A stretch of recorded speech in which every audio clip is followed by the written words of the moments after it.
और इस वक्त की सबसे बड़ी खबर है, निज्जर मामले में भारत सरकार का बेहद कड़ा रुख सामने आया है। कनाडा से उच्चायुक्त को भारत ने वापस बुलाया, कई और अफसरों को भी भारत जल्द वापस बुलाएगा। कनाडा के साथ भारत ने राजनयिक संबंध कम कर दिए हैं। विदेश मंत्रालय ने कहा है, हमें कनाडा की सरकार पर भरोसा ही नहीं है कि वो हाई कमिश्नर वर्मा को सुरक्षा दे पाएंगे। आरोपों के पीछे ट्रूडो सरकार का पॉलिटिकल एजेंडा, ऐसा कहना है विदेश मंत्रालय का। निज्जर मामले में कनाडा सरकार के बयान पर भारत बेहद सख्त हो चुका है और कनाडा सरकार ने हमारे उच्चायुक्त पर पहले आरोप लगाए थे। इसके बाद बेहद कड़ा रवैया अपनाया है भारत सरकार ने।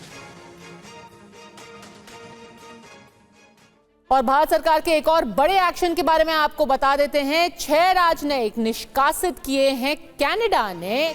उच्चायुक्त समेत 6 राजनयिक निष्कासित हुए हैं कनाडा से। High commissioner, deputy high commissioner को निष्कासित किया है कनाडा ने और निज्जर मामले को लेकर के ये एक्शन लिया है कनाडा ने।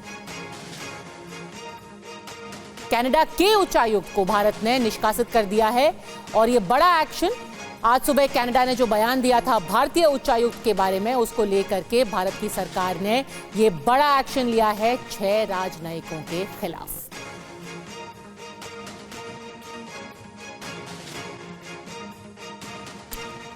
और आप देख ही रहे हैं कैसे आज का दिन भारत और कनाडा के बीच अब तक के रिश्तों में सबसे निचले स्तर का है। आज देर शाम भारत ने कनाडा के deputy high commissioner Stuart wheeler को विदेश मंत्रालय में तलब भी किया था।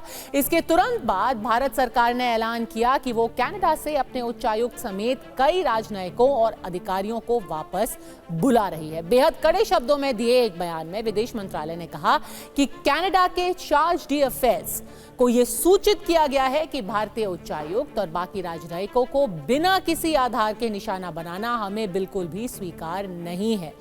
इसमें यह भी कहा गया कि उग्रवाद और हिंसा के माहौल में ट्रूडो सरकार की हरकतों ने हिंदुस्तान के डिप्लोमैट्स की सुरक्षा को और भी खतरे में डाल दिया है।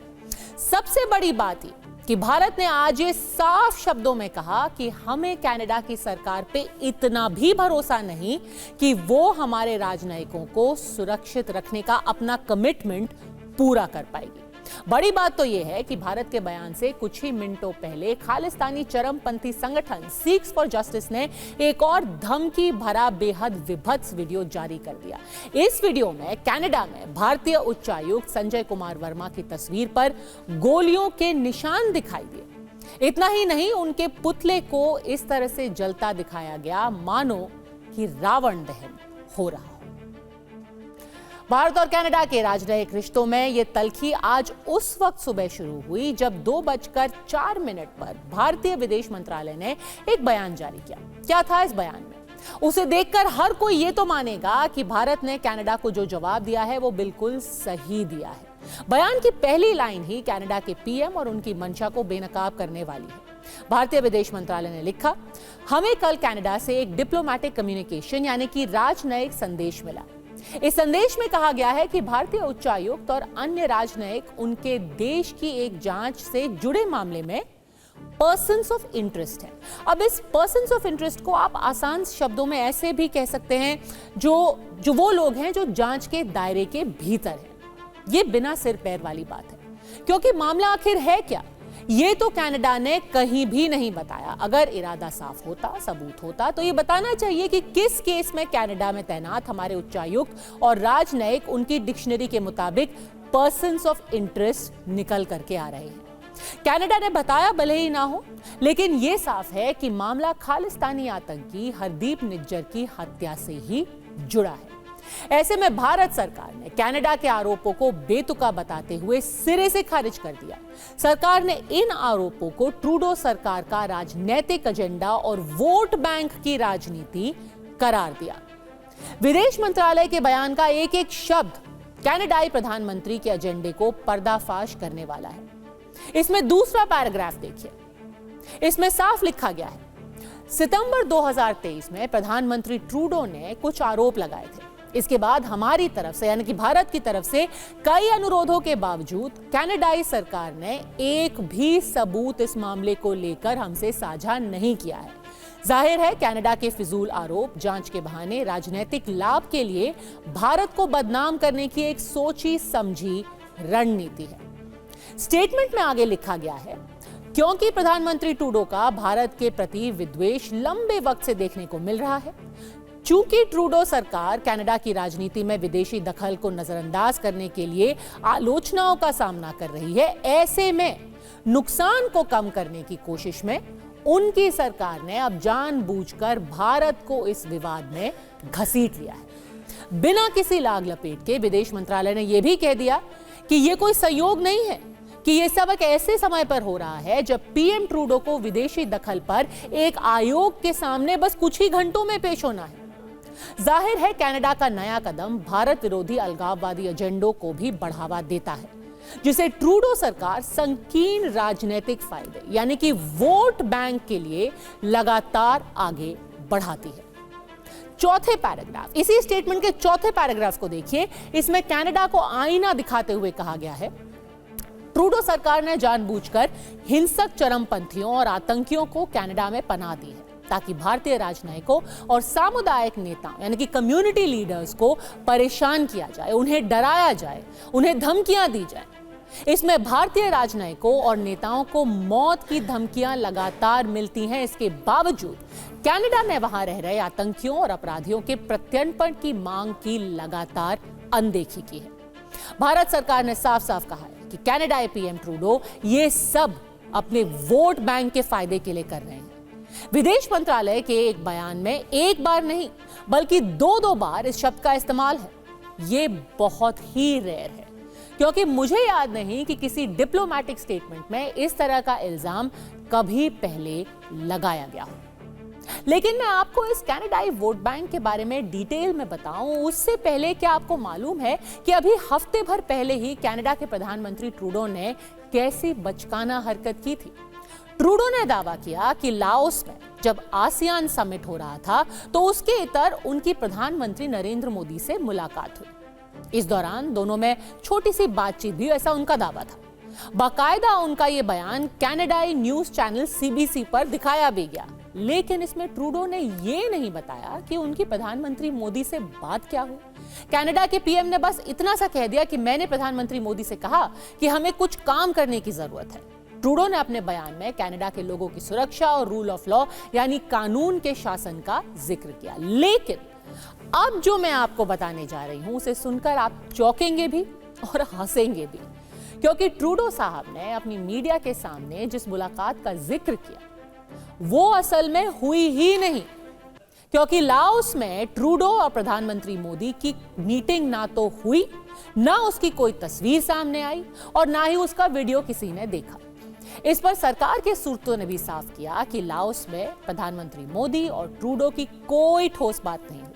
एएनआई को सरकारी सूत्रों ने बताया कि हमें उम्मीद है कि कनाडा की धरती पर भारत विरोधी खालिस्तानी गतिविधियों की इजाजत नहीं दी जाएगी और वहां से भारत के खिलाफ हिंसा और आतंकवाद की वकालत करने वालों के खिलाफ कड़ी कार्रवाई की जाएगी। जब प्रधानमंत्री मोदी ने ट्रूडो से मुलाकात की ही नहीं, फिर आखिर ये पूरे ड्रामे का मतलब क्या है? ये दावा क्यों किया गया कि दोनों के बीच में समिट से इतर कोई बातचीत हुई? इसके पीछे की कहानी भी बेहद दिलचस्प है। यह घटना है 11 अक्टूबर की, जब आसियान समिट के दौरान प्रधानमंत्री मोदी लाउंज से डाइनिंग वेन्यू की तरफ जा रहे थे। तभी पहले से घात लगाकर, ऐसा एक अखबार की एक रिपोर्ट में लिखा गया है कि पहले से ही घात लगाकर ट्रूडो बैठे हुए थे और वो उनकी तरफ दौड़ पड़े।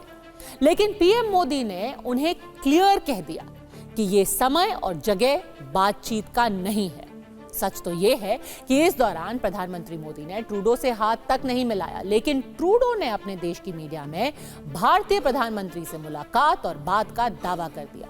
हकीकत तो यह भी है कि ट्रूडो ने मोदी का पीछा जानबूझकर किया, क्योंकि 16 अक्टूबर को ही उन्हें कनाडा के चुनाव और लोकतांत्रिक संस्थानों में विदेशी दखल की जांच करने वाली समिति के सामने पेश होना है। इससे पहले उनकी विदेश मंत्री मेलेनी जोली इस समिति के सामने पेश हो चुकी है और सबके सामने किसी भी कीमत पर भारत की सरकार को घेरने का इरादा जता चुकी है। जाहिर सी बात है कि कनाडा के पीएम ट्रूडो ने यह पूरा ड्रामा अपने को बचाने के लिए अपने देश की समिति का ध्यान भटकाने के लिए और खास तौर पर उस वोट बैंक के लिए किया है जो उनके सत्ता में बने रहने और अगले चुनाव के लिए बेहद जरूरी है।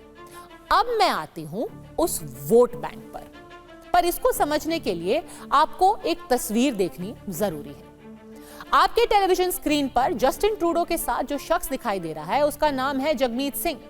वो पंजाबी मूल का एक खालिस्तानी समर्थक है और कनाडा की राजनीति में एक बड़े नेता माने जाते हैं। जगमीत सिंह कनाडा की न्यू डेमोक्रेटिक पार्टी यानी कि एनडीपी के नेता हैं।